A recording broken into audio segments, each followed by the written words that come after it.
আমাদের পরিসংখ্যান বা তথ্য উপাত্ত থেকে ১ নম্বর অঙ্ক। এবং এই যে অঙ্কটা এটা হচ্ছে ৪,০,১২,২,৩,৪,৫,৮ এই কিছু উপাত্ত দেওয়া আছে এবং বলা আছে উপাত্তের গড় নির্ণয় করো। আচ্ছা, এইটাকে উপাত্তের গড় নির্ণয় করো এমন করে না বলে সরাসরি গড় নির্ণয় করে এভাবেও বলা যেতে পারে।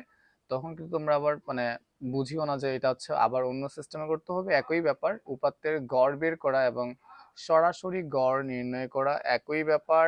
আমি এখন যেভাবে দেখাচ্ছি এভাবেই তোমাকে লিখতে হবে। তোমাকে যদি পরীক্ষাতে সরাসরি গড় বলুক আর উপাত্তের গড় বলুক, ঠিক আছে?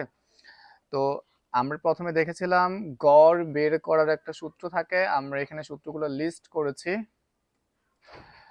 আচ্ছা, গড় বের করার জন্য আমাদের যেই সূত্র দরকার হয় সেই সূত্র নিয়ে আমরা আগেই কথা বলেছি। তারপরে এখানে লেখা রয়েছে যে সূত্রটা হচ্ছে গড় সমান উপাত্তগুলোর যোগফল ভাগ মোট উপাত্ত সংখ্যা। তোমাকে এইটুকু মুখস্থ থাকতে হবে। তো যদি তুমি গড়ের সূত্রই বলতে না পারো তুমি কিভাবে গড় বের করবে বলো? তাহলে এইখান থেকে গড় থেকে শুরু করে গড় সমান উপাত্তগুলোর যোগফল ভাগ মোট উপাত্ত সংখ্যা, এতটুকু তোমাকে মনে থাকতে হবে, ঠিক আছে? তো কথা হচ্ছে পরীক্ষায় যদি কখনো গড় বের করতে বলে এইভাবে উপাত্ত দিয়ে, এরকম করে উপাত্ত দিয়ে যদি গড় বের করতে বলে অথবা যদি সরাসরি গড় বের করতে বলে, সেই ক্ষেত্রে তুমি কিভাবে এটার অ্যান্সার করবে, ঠিক আছে? প্রথম কথা হচ্ছে যদি টিক চিহ্ন হয় তাহলে তো তোমাকে আসলে অঙ্ক করার দরকার নেই। তুমি এটা খুবই তাড়াতাড়ি ভাবে করে জাস্ট উত্তরটা দেখবে যে কোনটা আসলে উত্তর হয়, তাই না? কিন্তু যদি সংক্ষিপ্ততে থাকে, আমাদের যে নতুন সিলেবাস রয়েছে সেই সিলেবাসে সংক্ষিপ্ত প্রশ্নটা নতুন যোগ হয়েছে। আগে হচ্ছে শুধুমাত্র টিক চিহ্ন এবং সৃজনশীল থাকতো, কিন্তু এখন হচ্ছে সংক্ষিপ্ত সহ থাকবে। তো যদি সংক্ষিপ্ততে থাকে তখন তোমাকে, আমি এখন যা যা লিখতেছি তোমাকে তাই লিখতে হবে, ঠিক আছে? তো আমি এটাকে লিখিত আকারে দেখাচ্ছি। তো তুমি যেটা করবা, আচ্ছা, সবার আগে আমরা হচ্ছে লিখবো সমাধান। সমাধান লেখার পরে আমাদের এই অঙ্কটা কিসের বলো? এই অঙ্কটা হচ্ছে গড়, তাই না? এই যে উপাত্তের গড় নির্ণয় করো। তো যেহেতু গড় বের করতে বলছে তাহলে আমাদের গড়ের সূত্র লিখতে হবে। তখন তোমাকে বলতে হবে সমাধান। আমরা জানি গড় সমান যেই সূত্র তোমার এখানে দেওয়া আছে, ঠিক আছে? তুমি যেই সূত্র জানো, গড় সমান উপাত্তগুলোর যোগফল ভাগ মোট উপাত্ত সংখ্যা। এই কথাটুকু আগে লিখতে হবে। আমরা জানি গড় সমান উপাত্তগুলোর যোগফল ভাগ মোট উপাত্ত সংখ্যা, এটা লিখতে হবে। লেখার পরে তোমাকে নিচে এসে যেখানে সমান আছে এখানে সমান দিতে হবে, ঠিক আছে? এখন আসো উপাত্তগুলোর যোগফল। উপাত্ত দ্বারা বোঝাচ্ছে আমাদের যে কোশ্চেনটা আছে এখানে যতগুলো উপাত্ত আছে, ৪, ০, ১২, ২, ৩, ৪, ৫, ৮, এই সবগুলো হচ্ছে উপাত্ত। এই সবগুলোকে যোগ করতে হবে, ঠিক আছে? তাহলে উপাত্তগুলোর যোগফল দ্বারা বোঝায় যতগুলো উপাত্ত রয়েছে সবার যোগফল। তাহলে তুমি এখন কি করবা? প্রথমে লিখবা ৪, এরপরে যোগ দিয়ে লিখবা ০, ঠিক আছে? এরপরে যোগ দিয়ে লিখবা ১২, এরপরে যোগ দিয়ে লিখবা ২, এরপরে যোগ দিয়ে লিখবা ৩, এরপরে যোগ দিয়ে লিখবা ৪, এরপরে যোগ দিয়ে ৫, যোগ দিয়ে ৮, ঠিক আছে? তাহলে আমাদের অঙ্কতে যতগুলো উপাত্ত ছিল সবার যোগ কিন্তু নিচে করা হয়ে গেছে। তার মানে এই যে উপাত্তগুলোর যোগফল, এই কথাটা হয়ে গেছে। এখন যখন আমাদের সবগুলো যোগ হয়ে যাবে তখন তোমাকে দুই পাশে একটা ব্র্যাকেট ব্যবহার করতে হবে, ঠিক আছে? তো আমি একটা ব্র্যাকেট দিয়ে নিচ্ছি, ঠিক আছে? এখন আসো, এই যে উপাত্তগুলোর যোগফল করার পরে একটা ভাগ দিতে হবে সূত্র আকারে, ঠিক আছে? তাহলে আমরা এখানে একটা ভাগ দিয়ে দিচ্ছি।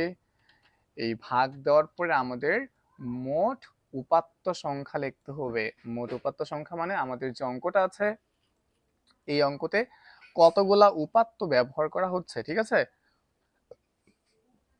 এই অঙ্কতে কতগুলো উপাত্ত আছে বলো? আমরা এখন গুণা শুরু করি, ঠিক আছে? এই যে ৪, এটা হচ্ছে একটা, তারপরে এই যে ২টা, তারপরে হচ্ছে ৩টা, এরপর হচ্ছে ৪টা, ৫টা, ৬টা, ৭টা, ৮টা। টোটাল উপাত্ত আছে কয়টা বলো? ৮টা আছে, তাই না? যেহেতু এখানে টোটাল উপাত্ত হচ্ছে ৮টা, এই জন্য আমাদেরকে এখানে মোট উপাত্ত সংখ্যা ৮ লিখতে হবে, ঠিক আছে? আচ্ছা, এই লাইনটা লিখতে পারলে আমাদের অঙ্ক শেষ। আমি জাস্ট আরেকবার বলছি যে যখন যদি তোমাকে কখনো গড় বের করতে বলে তখন তুমি আগে লিখবা সমাধান, এই যে সমাধান, এটা একটু বড় করে দিচ্ছি আমি, এই যে সমাধান লিখবা। সমাধান লেখার পরে তুমি লিখবা আমরা জানি, যেই সূত্র আর কি আমরা জানতাম গড়ের, সেটা লিখতে হবে গড় সমান উপাত্তগুলোর যোগফল ভাগ মোট উপাত্ত সংখ্যা। এখন তোমার যে অঙ্ক আছে সেই অঙ্কতে যতগুলো উপাত্ত আছে এই সবগুলো উপাত্তকে যোগ করতে হবে একটা একটা করে, এরপরে ভাগ দিতে হবে, ভাগ দেওয়ার পরে মোট উপাত্ত সংখ্যা, মানে তোমাকে গুনতে হবে কতগুলো উপাত্ত আছে, যতগুলো উপাত্ত থাকবে তত দিয়ে ভাগ করতে হবে। আমাদের এই অঙ্কতে 8টা আছে, এই জন্য আমরা 8 দিয়ে ভাগ করেছি, ঠিক আছে। আচ্ছা, এরপরে লাইনটা অনেক সিম্পল, আমরা জাস্ট কি করব, সমান নিচে আবার সমান দিব। এখানে যে এই যে 4 যোগ 0 যোগ 12 যোগ 2 যোগ 5 যোগ 8, এই যে নাম্বারগুলো আছে, এটা আমরা মেশিন দিয়ে একটু যোগ করে নিব, ঠিক আছে। তাহলে আমরা একটু খালি যোগ করে নেই। তো তুমিও তোমার মেশিন ব্যবহার করবা। তো আমি এখানে একটা মেশিন পাই গেছি। এখন আসো, প্রথমে 4 আছে তাই না, তাহলে 4, এরপরে যোগ 0 আছে, শূন্যের দাম নেই, তুমি দিতে পারো, সমস্যা নেই, 4 শূন্য দিলাম, ঠিক আছে। এরপরে যোগ দিয়া 12, তাহলে এই যে 12, এরপরে আবার যোগ দিয়ে আছে 2, তাহলে 2, এরপরে যোগ দিয়ে আছে কত, 3, 3, এরপরে যোগ দিয়ে হচ্ছে 4, এরপরে যোগ দিয়ে হচ্ছে 5, এরপরে যোগ দিয়ে হচ্ছে 8।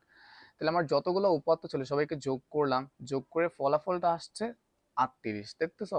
তাহলে আমি এখানে লিখবো 38, ঠিক আছে।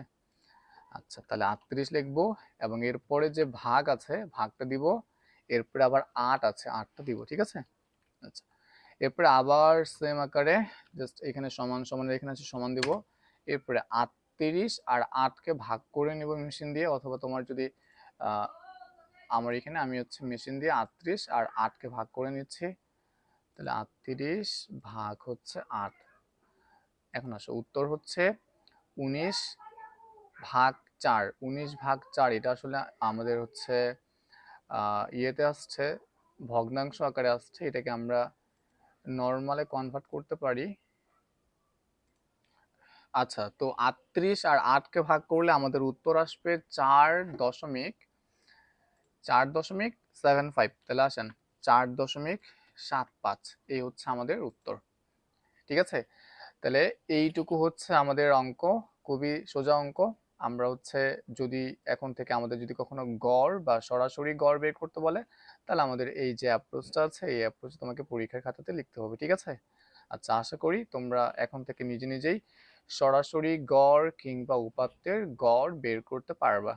ঠিক আছে, আমরা এখন আমাদের পরবর্তী অঙ্কতে চলে যাই। আমাদের